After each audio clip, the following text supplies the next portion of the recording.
It's moments in your life and in your career that lead to bigger moments, and I think that this is one I'm in the middle of. I'm happy, elated to be talking to Miss Kalita Smith. Listen. Let me tell you something. This is the only actress I know that already had NAACP awards before beginning her acting career on camera. This is true. Like, nigga, how does this happen? Unemployment. How's that the answer? What do you mean? That's unemployment because it's in the theater. So you did theater where? I did theater wherever they would have me. But where did you start? You were in Oakland? I started in Oakland. Okay. And then I did a play that traveled, which I thought was a great idea. And this was in the beginning. Let me move this. Don't get mad at me. No, I'm not going to get mad at you, but this is very threatening. He's rubbing it real phallic-like. Listen, look at it. We'll be back in a couple of minutes. No. You so silly. No, real talk.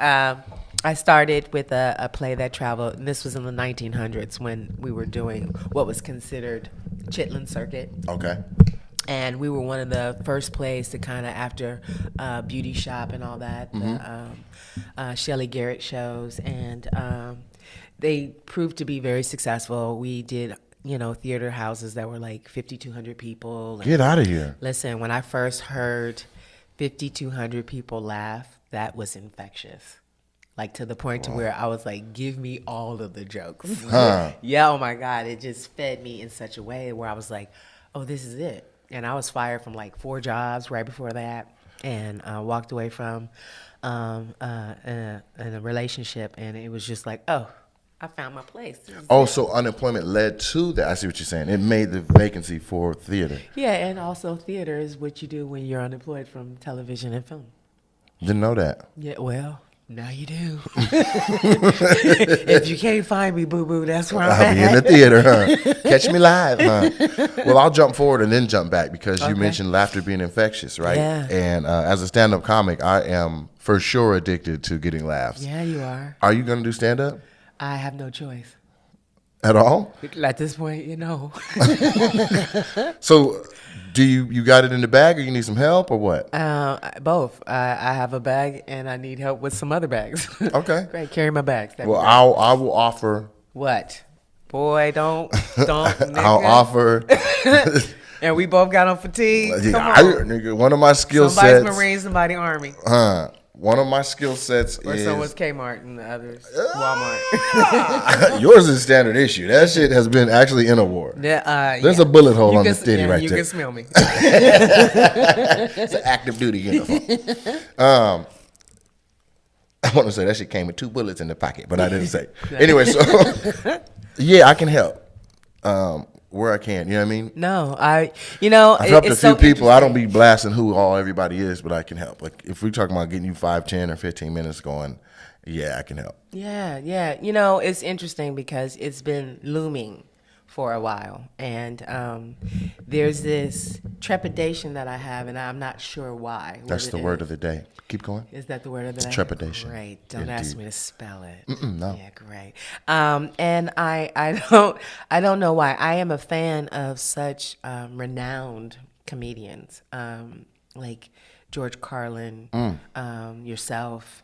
Dave Chappelle, Hold yourself, on, nigga. that I appreciate it, but goddamn, Carlin, then me, then Chappelle. Well, I'm gonna put that in there because I really believe in no particular order, please. No, and it's no particular order. It has everything to do with the ability to be able to have a conversation and allow it to be funny, as opposed to stand up, joke. Like I really like people who can tell stories. Have a conversation standing up, as opposed to, and that's what I really want to do. Right. I don't want to do stand up. Right. I want to have a conversation standing up. Right. Yeah, and Bernie was one of the first people who kind of caught that, and so was Don Rickles. And I think at the time I was really just flattered.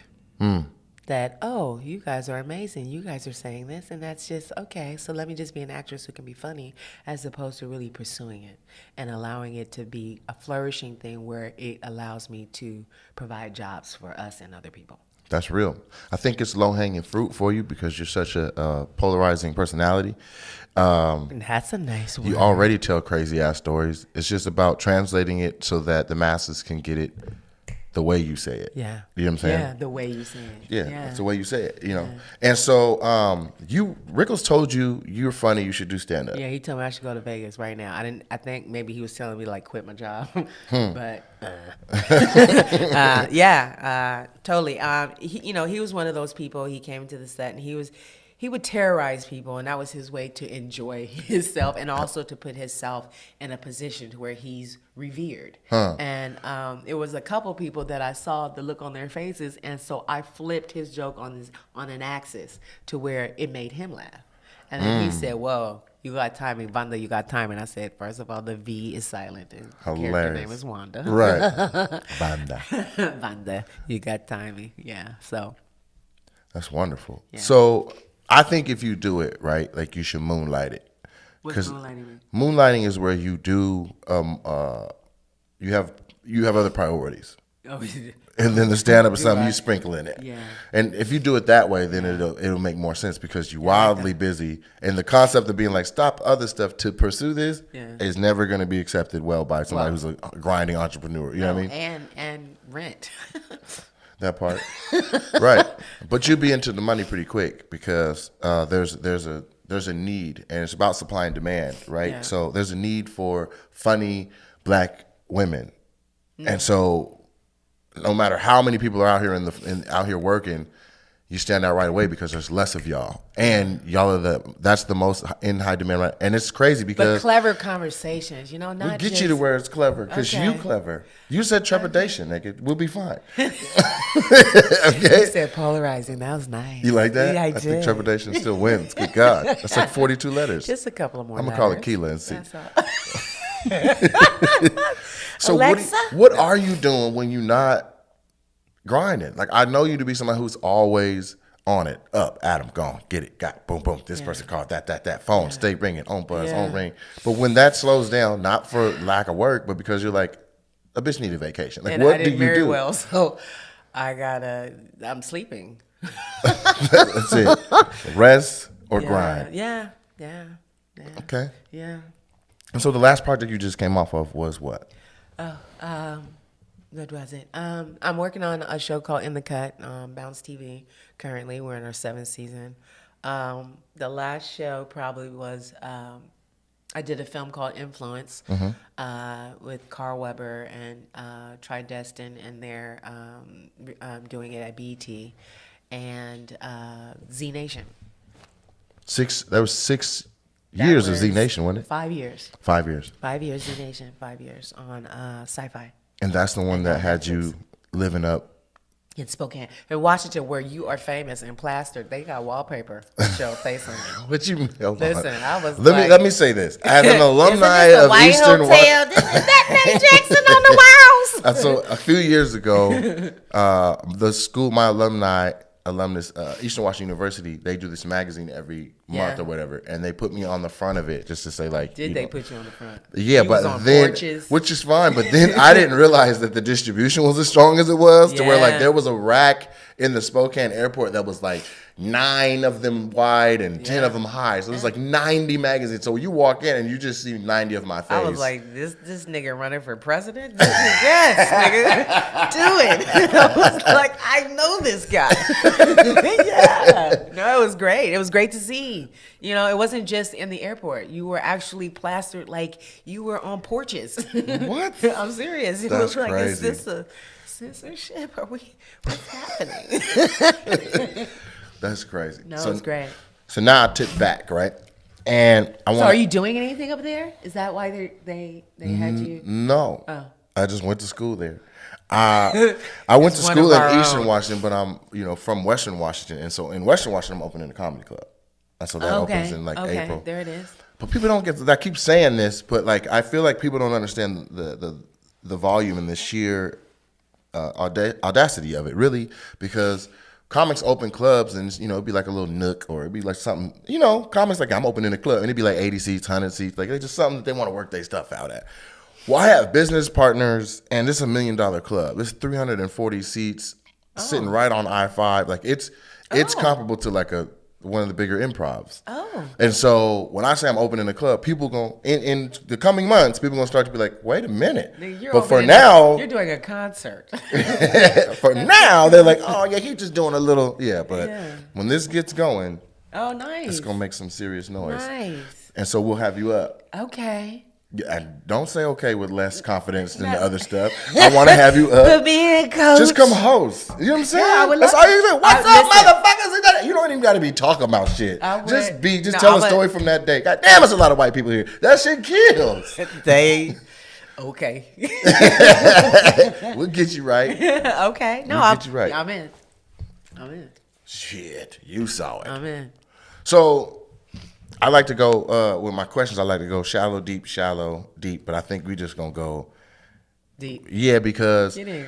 I want my viewers, like, they tune into the show to see different aspects of the same people that they already feel like they know. Yeah. Like, for instance, I know in order to be an actor or an actress or somebody in this industry, we're literally entrepreneurs, right? We're all 1099 hustlers. And in order to be successful in the city, to last more than 2 or 3 years and to keep that cycle of success and things going, you have to actually be a genius. And I've seen you create genius. You brought me in talking about this other show we were going to do that may or may not happen, but it is what it is. That's just the way the game is. You put the energy out, and the universe rewards what you put it into. Yeah. So I want to get at that genius. I want to know when you first found out and how that you were talented. Like you were a little girl, and who was calling you into the living room? Like, what happened? No, it didn't start that way. Okay. No, just got fired from 4 9-to-5 jobs and realized that it had to be something different. I grew up with a gentleman who is a Hall of Famer in the NBA, and what he showed me in our relationship was how to believe in your dream. This is Gary Payton? Oakland? To commercial? How to yes it is. Yes, it GP is. That's my guy. And so what I took away from that relationship was how to believe in your dream and how to be disciplined, how to commit, how to find the fortitude to look for and feel what it feels like to be passionate. Wait, say that again. I can't. How to know what to look for when it feels how to feel and know what it is you're looking for, which feels like passion. Ooh. And passion is a very strong force, because what it will do is it will change what people will see as sacrifice, as this is just something I have to do. Like, so I think to go back to your conversation is the things that we come up with that seems to be ingenuitous or seems to be smart or brilliant, or just those things that come to us because we've allowed ourselves the fortitude to be open to receiving those ideas that happen to be brilliant. Yeah, and a lot comes from circumstance. Yeah. You're like, I need an idea now. Ta-da. Right. Yeah. Well, that's fantastic. Yeah. So what would you say? Yeah, that got deep. Did that get deep? That's what I want. That's what they need. They need to be like, hold up. You know what I'm saying? Yeah. Because they don't understand. A lot of times, in my opinion, like an actress like yourself, you get sides to prepare. Or and a that's role. It sometimes. Right. But you'll get a role and you're reading it like, I'm going to act like this person. You know what I mean? Versus like who you are to even be able to capture that and act like that person is intellectually above the person you're acting like. Does that make sense? So you never get a chance to really reveal your genius. To give you an example. Okay. Nigga, Terrence Howard. What? Have you been keeping up with this shit? Terrence Howard came out on a red carpet and people thought he was out of his mind. Why? He was like, I went to the vestibules of the universe and I found out that the universe has shapes and there's translucence and there's rhombuses, and I found out the meaning to life. And people like posted that all over nigga Twitter, and we're like, he's lost his mind. No, he just read Where's The Hustle and Flow 2? Like, this is what they was on. He just read The Secret, that's all. Well, then I saw a whole nother thing. It was a podcast or a TV show or something where somebody really was like, bro, what were you talking about? Yeah. This dude sat for an hour and broke down astrophysics and what it means to life for humans, and he really may have figured the shit out. No, it's so here's the other thing. I think what what we're capable of as artists is to allow our imagination to absolutely speak to us. And what that means is what we have available to us is a lot of what is Eastern philosophy, right? So we have meditation, we have yoga, we have astrophysics, we have so many other dynamics and other planes Kama to really. Sutra. Go ahead. There's that. Okay. Listen, I had to lean into the mic. There's that. And when we are allowing ourselves to bend in our mind and our personality, we open up the scope to be able to understand and perceive all that what this is about. The universe is vast. God is amazing and humongous. Right. What happens is religion makes us small. Yeah. Even in the Bible, they tell you don't astrology is negative. How is that negative? The stars is right there. We can't incorporate all that. Other civilizations did. The Mayans created the Moors, calendar. the Egyptians. Man. And those are one of the 8 wonders of the world. And how are we to be small and to negate any of those things? He probably didn't explain it well because he's on the red carpet and it's quick and it's fast. Right, which is why I went back and looked deeper, and I I was like, whoa. And maybe he had a tequila shot When before he got took on that his carpet. time and explained he had like nerdy, chubby white dudes like, what? Yeah, Like, well, everybody was on their heels. They said Shirley MacLaine was crazy. Did they? Yeah, they said she was crazy. When she started meditating, she started having labyrinths. She went to New Mexico to be able to center herself and all these things. But you have to grow to those places, and those places absolutely allow you to become a bigger, better, vaster, more brilliant artist. Well, I'll go back some. Well, I'll say this, then I'll go back some. But so I trained at several different acting schools, but the one that I was the most fond of was the Leslie Kahn Acting Institute. And I liked it a lot because in like the second week of Comedy Intensive, there's no acting, there's no science, there's no scripts. She literally is making everybody figure out what activities they get into their right brain the most so they can then be in their creative them. Now, I want to go back to what you just said, right? Like you dropped a dime and you said if you allow yourself to bend, all that can happen. When you say bend, like, because to me, that's the catalyst of the whole thing. If you allow this, then ba ba ba ba ba ba. So let's talk about that moment, that catalyst of the bending. Now, is that like a bend before you break, or is that just to be malleable? Yeah. And in what Nice way? word, yeah.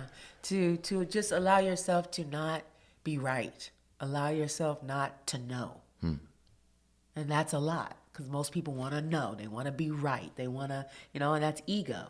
But if you allow yourself the comfort of what it means to not be the smartest one in the room, because actually the quietest one is the smartest one because you're listening. That can help you bend. I think that's the hardest part for people. That is a bending. That's a bending. So for you particularly, what would you say was, I don't want to call it a bending moment, but what would you say was a different catalyst where you're like, let me receive? I think being an actor, becoming an actor. Okay. Becoming an artist, because the way I grew up in the Bay Area, and it's about character development. It's about academics. It's about corporate. I wanted to be a lawyer. I'm a child of the Black Panther Party, so it was really about my community, my culture, moving us forward as a civilization, as a society. And for me to be an artist, I realized what it did was it allowed me to resonate on a more feeling. Right. On a more feeling level, to be able to be that impactful for my culture, for my people, for myself. Right. Now, I saw you on a red carpet giving an interview with, I don't know, it just looked like a random white lady, but she asked you a question and it led into, you showed them a spark where you talked about Black excellence. You were at the Trumpet Awards and why you were there and who you were there to support and why it was important. Okay. And then you also just, during this interview, made reference to your own successes, not just helping yourself, but to create opportunities and endeavors for others. Yes. And so what I didn't know was that you were a child of the Black Panther movement. Yeah. Do you think that inclusion and wokeness comes from that rearing? Sure. And then, like, tell me about that experience, because it's got to be, this is rarefied air that I'm breathing. I'm sitting with somebody who was raised by the Black Panther movement. Yeah. Like, how? Well, there's a documentary where I was 8 years old where I interviewed Huey P. Newton. Get out of here. Yeah. Yeah, I know. We just got deep, nigga. Listen, I think I need a shot. It's one of... Huey P. Newton. Yeah. You don't need no damn shot. You need a platform. Yeah. You need a soapbox. Listen, correct. 8 years old and met Huey P. Newton. Yeah, What not was even met. Going to the school, he would always come around. What do you mean going to the school? I went to the school founded by the Black Panther Party, my elementary school. Goodness gracious. Yeah. So you packed grocery bags for the community? Well, yeah, sure, yeah. No, it was. I have an affinity for the Black Panther movement, as you should, and it's misunderstood often because it's projected as if it was so militant to where it was just about guns and being able to be. But it wasn't. That's just the FBI COINTELPRO on them. Exactly. Y'all should, if you hear that, if you hear the 3 words Black Panther Party and you have a negative connotation, you should realign yourself with truth. The truth. Do some research, go back and see really what it was about. Or not even do any research. I'll tell you how it really all started was the fact that there was police brutality. Yep. And what they were doing was the police were going around in the neighborhoods and they were pulling black men over in their cars. Mm-hmm. And what they would do is they would assault them. Sounds like last year. Sounds like every year. Exactly. And so basically what these gentlemen decided to do was they decided to align themselves together. They came together unlike a gang, but more like a guardian angels. Okay. And what they did was they would follow behind certain brothers who would get pulled over to make sure it would be legitimate. Wow. That I didn't even know that, and I've done a whole bunch of research. That's how it all really started. So they were being, like you're saying, guardian angel, big brother. We're watching y'all while we're You're watching how you police My us. brother's keeper really stemmed from that type of activity. Like, so for me, when it comes to conversations about certain gangs or certain fraternities, I'm a little confused because I'm not sure what they do. Mm-hmm. Because I came from an environment and I came from an activity that really spoke to protecting one another. Outstanding. Yeah, not hurting each other. Now, I had a situation where I was pulled over recently, and I don't get pulled over a lot because I was in Washington State, and the car I drive in Washington is the wrapped one. So my face is on it on all around the car, like it's like a wrapper. No wonder you were on the magazine. Right. my and face the wallpaper everywhere, and that's why I'm okay with it. I'm like, you think that's crazy? I drive that. Yeah, so it's like my face is all over the back window, the 6 sides of the car. It says NateJacksonComedy.com, all of that, right? Like the massive self-promotion. And so I got pulled over. And I wasn't speeding. They wanted tickets? And I was like, the dude really kind of seemed like he was low-key curious to see, like, well, who's in this goddamn car I keep seeing going up and down the highway? Because it hasn't been in Washington. It's been in L.A. for 10 years. So I just brought it to Washington. It's been there for 2 months. And so I get pulled over. I had just left a meeting with my squad, right? We were all going in the same direction. So when I got pulled over, somebody stopped about 200 yards ahead and was like, all right. And then another one, the homie stopped back and called me while the cop was in my window on speaker, like, you good? Yeah. And it affected how the ticket went. Exactly. To where he was literally like, you just be cool Someone's out here. Watching. Yeah, because no one's watching. When no one's policing the police, they do whatever the hell they want to say because they can write the story. Yeah. But he knew for a fact, fuck a dash cam, he had 1, 2, 3 eyes, too many for whatever was about to happen or whatever. And I'm not going to say he had malicious intent, but it went from, you was going 77 and changing lanes with no signals to you just drive safe. Yeah. You know what I'm saying? Right. I mean, he literally was like, give me the information so I can go get the paperwork started. I was like, we're starting paperwork? Because I wasn't speeding or nothing. Yeah. He was like, oh, absolutely. Yeah. Then he comes back after the phone call and all that, and he was like, you be blessed. Yeah. I'm like, yeah. Well, I mean, I think it's one of the challenges about why I'm challenged about being married, because I saw men that really cared about their culture. They cared about the women and the children of their culture, not to make it a black thing and versus other races. It is. We didn't make it a black thing. They did. Yeah. Well, but what you mean? They snatched us, brought us here, and said y'all are black. Not even that. You are enforced immigrants. There you go.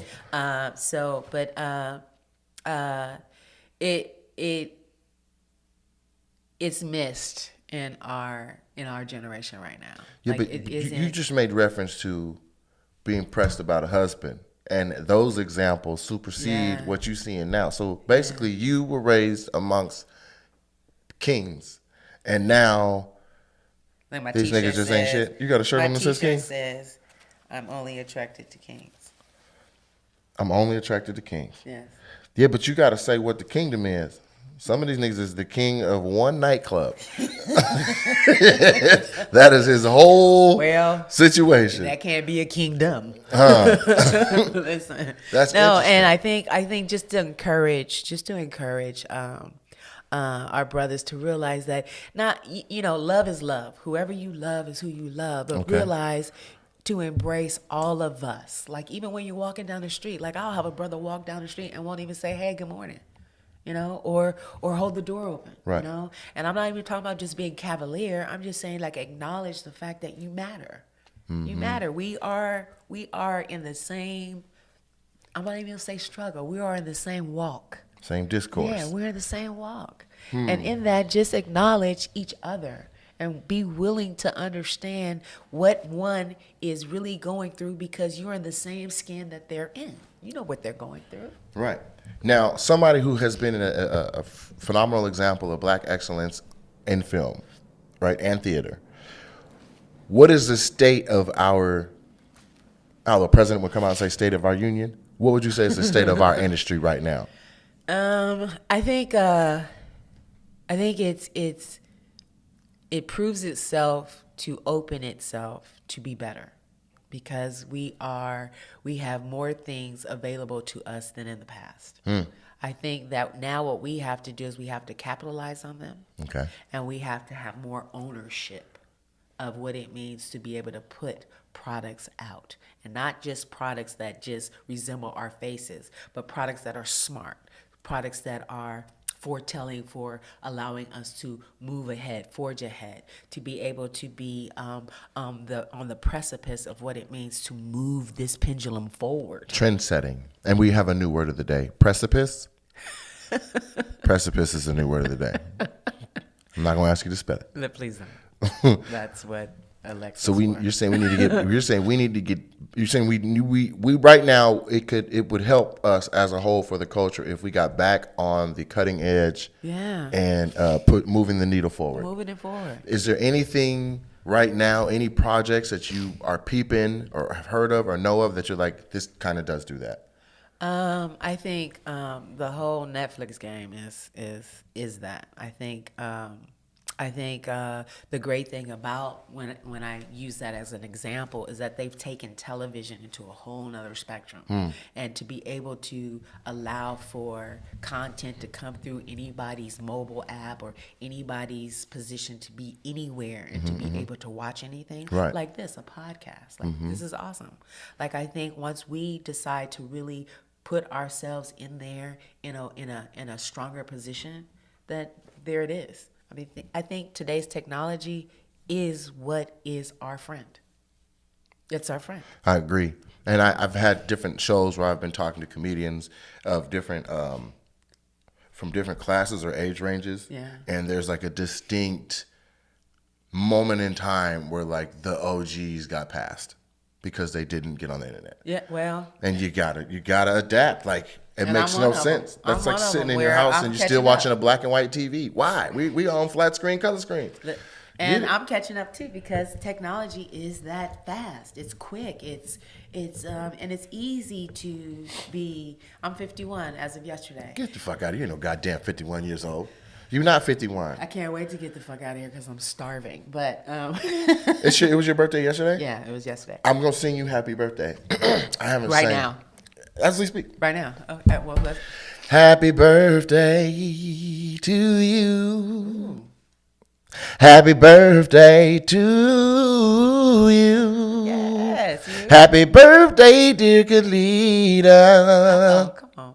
Happy birthday to you.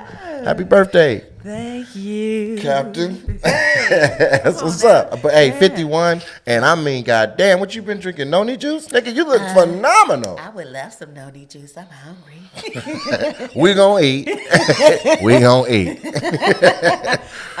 No, when you do what you love, listen, that's the fountain of youth. Period. Yeah. That's incredible. So we were talking off camera, and I kind of led into, do you see something out there that is kind of doing that? I think it's A lot of people would say. But it's not one project. It is a network. Like we have to. I get that, but what I'm leading to is that a lot of people would say Blackish is that thing now, and I know for a fact the Bernie Mac show provided a foundation, a structure, and was on the precipice at the time. So I'm not trying to hit like a hot keyword or nothing, because you were like, "Ooh, nigga." I'm definitely not that guy that hits you with booby traps during no podcast. No. The real talk is the Bernie Mac show actually opened the spectrum for what we know sitcom TV to be what it is right now. Single camera, no laugh tracks, no audience. No, I'll hold right there. That's a very important fact, because there's a format of a sitcom. There's multi-camera, where that's like one set, crowd, they're laughing. So when you watch the show, you hear a laugh track, like Al Bundy? Like that was like you just looking at the living room and there's people laughing. Roseanne. Yeah. But I work on a show now. In the cut, there's laugh tracks in there, and we don't shoot with laugh tracks. They're added in. Yeah, they're added in. But Bernie Mac show was single camera. There was no audience. And there was no laugh. The laugh track wasn't there. Added in. You were allowed to laugh on your own. Right, but then after that, now it affects what Always Sunny in Philadelphia, Modern Family. Yeah, shows that have gotten continuous Emmys ever since then. Right, and so I think it's worth saying, like, and he fought for that. Like, goddamn, that was one of the major fights Bernie Mac had with Network to get done, because he saw creatively that this is how I want to do it, and we're gonna do it this way. And there was all kinds of pushback. Then they did it with no faith in it. Then it worked, and then it changed the mold, like the NBA adding rules for certain players. Like, it changed the mold, but ain't nobody looking back and being like, this is why we do it like this. Yes. No. And that's how it always is. A nigga invented the light bulb, but y'all think Thomas Edison did it. Yeah, listen. And the great thing is, to the adage of it all, is that what Bernie did was not only pick a television family, he actually picked a family. And in picking the family, we are forging ahead and creating the things as a group. Say that closer so they know what you're doing. You are forging ahead. We're forging ahead, and we're creating projects as a group, for not only for ourselves, but for other people. We have not decided on the title or the name of our production company, but we are forming a production company to do so. That's wonderful. And we is the children of the Bernie Mac show, which would be Camille Winbush, Jeremy Suarez, and Daryl Davis. Or Daryl Dee Davis. And myself. Okay. That's baby girl. Yeah. So Daryl Davis, you take the D from each one. That's how you get the DD? Uh-huh. Yeah, it's just connected from right now. We're hungry. Okay. I'm there now. So I usually rock for, I think this has been cracking. Like, I would love to have you back. I'm definitely going to feed you before. Well, I'm coming back because you said you was gonna help me out with my stand up. Yeah, we're gonna get you right. With my conversations. We will unequivocally, we will make it so that conversations you would like to have and stories you would like to share are received by the masses much better. Or you haven't done it yet, so we'll get you right. I've done it. Get the fuck out. Where'd you do stand up at? Places. Where? With people. Where? That's with where? What city? I've done it in Los Angeles. You've been how many times how many times you been up? So I was hosting Weber's. I brought Tiffany Haddish up several times. I've hosted get out of here. Yeah, I host places. Totally. But how many times have you where you would say that was a comedy set? You've done that. Several times. The Comedy Store. I've done David Arnold's classes where he makes you do so you've done the art of a stand-up comic? Yeah. That's wonderful. Yeah. So you... Yeah, man. So how long you been doing stand-up then? Or are you still trying to say you haven't started yet? Well, what I haven't said is I don't have, like, you're getting ready to open up a comedy club, which is an awesome thing to do. I think that's a mark. I think when you do something like that, you are bona fide. Okay. Right? Would you For not sure. say that? You're Yeah, that's like bona a fide. verification. You've done a festival, so I've not done festivals. So to me, in my mind, I haven't hit those marks. Like as an actor, if you've not, I don't know, if you haven't done theater, if you haven't booked a pilot, Right. if you haven't done a series, if you haven't necessarily done a film, to me, you really can't say that you're an actor. Those 4 things are key for you to say. They're key. Okay. They're key. I mean, Theater. Theater. I'm an actor. I haven't done But that's theater. getting paid as an actor. Like you're a professional, sure. Okay. But now for us to say and You better quantify define it. and quantify you, I mean, theater, a pilot, TV, a film, for sure. Outstanding. Whether you're award or recognized or not. I mean, you're recognized in that medium, but that's to that group of people. I think that's decent. Some people might be like, that's a little hard on them. Especially now with the social media stuff. Some of these people are literally actors because they film themselves at home and they're acting at the house. I don't really think that we should blur those lines. I think they should stay as defined as they are because it takes work and it takes time and it takes commitment, and it should not be blurred just because you could turn on a motherfucking camera from your phone and you walking down the street and you think you an actor. Yeah. That's real. I feel the same way Good about luck with all comedy that. because Good there's luck with a all lot that. of people who Yeah. say funny stuff. Yeah, but that don't mean you can go toe to toe. Exactly. I could say funny stuff, but I would not quantify myself as a comedian just because I said some funny shit. Like that's disrespectful. I wouldn't do that. So you keep that in mind when you're throwing around the word actor and actress all willy-nilly. And comedy and comedian and comic all willy-nilly. Or throwing the word willy nilly around like. That's the new word of the day. It was precipice, and we're going to switch over to willy-nilly. Because just as much as we are intelligent, we niggas too. And willy-nilly don't make no damn sense. Listen. But listen, so I want you to tell them when they can find you, what projects to look forward to seeing you on next. I'm not gonna be hard to find. Just look. Just type in Kalita Smith. She pops up. Bang bang. Thank you.